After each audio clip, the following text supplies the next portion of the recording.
We ensure that the technology we develop is needs driven, and that when you think about being needs driven, like what are the needs of the learners in the classroom? And so we develop, like the main thing that Learning Equality does is develop an offline product ecosystem of different tools that are free and openly licensed, that are adaptable, that really supports teaching and learning when the internet is limited or doesn't exist. And so we ensure that it might look very different than some of the online tools that exist out there, but it still gets at the same teaching and learning needs. It's just aware of the context.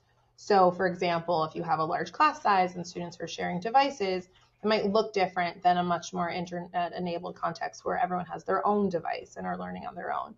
The learners that and the teachers in particular that we're designing for may have never before taught or learned with technology.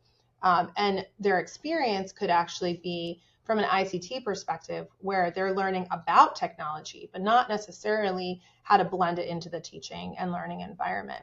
And so when we design this platform, it looks quite different because we're designing for those with much more limited digital literacy. As Lauren mentioned, I think from the get-go, we have this ethos and values of creating open source, accessible tools and platforms for anyone to use. So all of the Calibri ecosystem is open source. We have openly licensed materials, and we see a lot of organic adoption in the sense of grassroots organizations and community-based organizations who pick up and use our Calibri platform. And I think so far we've tried to design the tech and the platform and the supportive materials and think about ways in which it can best integrate into these learning environments to meet the needs of those learners and teachers. But we're also at a critical moment in time where we also need to think about how learners are thinking about their own learning and what it means to build their own agency.